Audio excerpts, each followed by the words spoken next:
अस्सलाम वालेकुम viewers, Pakistan daily news में खुश आमदीद। जंग सितंबर पाक अफवाज की जुर्रत और बहादरी और कामयाबियों कुर्बानियों की दास्तान।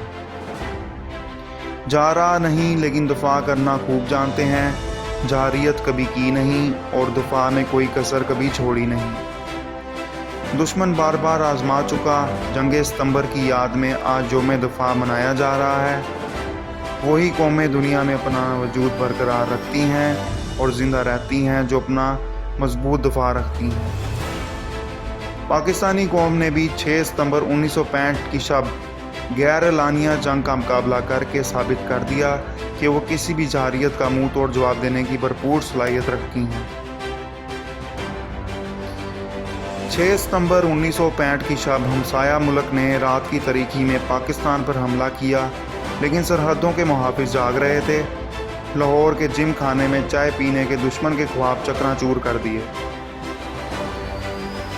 कौम अपनी अफवाज के शाना बशाना खड़ी हो गई। खुराक और दीगर सामान के ही ढेर नहीं लगाए। नौजवानों की टोलियां दुश्मन से दो दो हाथ करने घरों से निकल आईं। आर्मी चीफ के इस पैगाम पर कि हर फर्द 1 रुपया दे, वो 1 टैंक देंगे, कौम ने बढ़ चढ़ कर चंदा पेश कर दिया। खीम और चविंडा में शिकस्त के बाद दुश्मन ने सरगोदा पर फ़ज़ाई हमला किया तो शाहीनियों ने पलक झपकते 4 जहाज़ तबाह करके दुश्मन फ़ज़ाइया की कमर तोड़ डाली। जंग सितंबर में BRB नहर पाकिस्तान की पहली दफाई लाइन साबित हुई। दुश्मन ने सितंबर 1965 को पाकिस्तान पर शब खून मारा तो उसका ख्याल था कि रातों रात पाकिस्तान के अहम इलाकों पर कब्जा कर लेंगे और नाश्ता लाहौर के पाए खाएंगे। लेकिन इन्हें अंदाज़ा नहीं कि शेर सोया हुआ भी शेर ही होता है। अफवाज पाकिस्तान और अवाम पाकिस्तान ने मिलकर दीवाना वार दुश्मन का मुकाबला किया। सरों पर कफन बांध कर दुश्मन से भिड़ गए, जिस्मों से बारूद बांध कर टैंकों के आगे लेट गए। अवाम ने अपना सब कुछ दफाए वतन के लिए कुर्बान कर दिया और दुश्मन के नापाक अज़ाइम को रिज़्क़े खाक बना दिया। जो पाकिस्तान को दुनिया के नक्शे से मिटाने के लिए आए थे, वो हमेशा के लिए नाकामी का बदनुमा दाग अपने सीने पर सजाकर वापस गए। वो शायद इस बात से भी वाकिफ़ नहीं थे कि जो ज़मीन शोहदा के लहू से सराब होती है, वो बड़ी ज़रखेज़ और बड़ी शदाब होती है। इसके सपूत अपनी धरती की तरफ उठने वाली हर उंगली को तोड़ने और इसकी तरफ देखने वाली हर मैली आंख को फोड़ने की सलाहियत रखते हैं।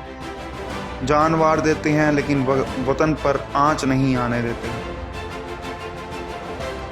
इसका बेहतरीन मज़ारा 6 सितंबर 1965 को किया गया।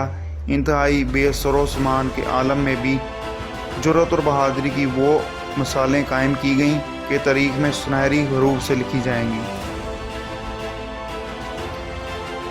पाकिस्तान अमन पसंद मुल्क है, लेकिन जब भी जंग मुसल्लत की गई, पाक अफवाज ने पेशा वराना महारतों, जुर्रत और बहादुरी और कुर्बानियों की नई नई दास्तान रकम की। कौमों और मुल्कों की तारीख में कुछ दिन ऐसे होते हैं जो आम अयाम के बरक्स बड़ी कुर्बानियाँ मांगते हैं। ये दिन फर्जाने वतन से हिफाजत वतन के लिए तन मन धन की कुर्बानी का तकाजा करते हैं। माओं से इनके जिगर के गोशे और बूढ़े बापों से इनकी ज़िंदगी का आखिरी सहारा कुर्बान करने का मुतालबा करते हैं।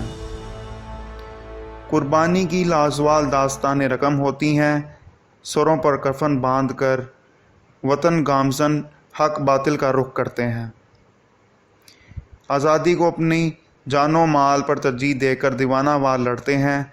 कुछ जामे शहादत नोश करते हैं, कुछ गाजी होकर अमर हो जाते हैं। तब जाकर कई वतन अपनी आज़ादी और वक़ार और लैदगी तशकीक बरकरार रखने में कामयाब होते हैं। ये अयाम फ़ैसला कुन होते हैं। अगर कुर्बानी का हक अदा ना किया जाए, जानो माल को वतन पर तरजीह ना दी जाए, माँ की ममता अपने जिगर गोशे को कुर्बान करने से गुरेज हों, बूढ़ा बाप अपने और ख़ानदान का सहारा खोने के लिए तैयार ना हो, तो फिर वतन अपने वजूद खो बैठते हैं।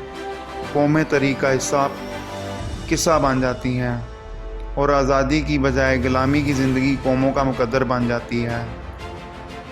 جی تو دوستو، اب تک کے لیے صرف اتنا ہی۔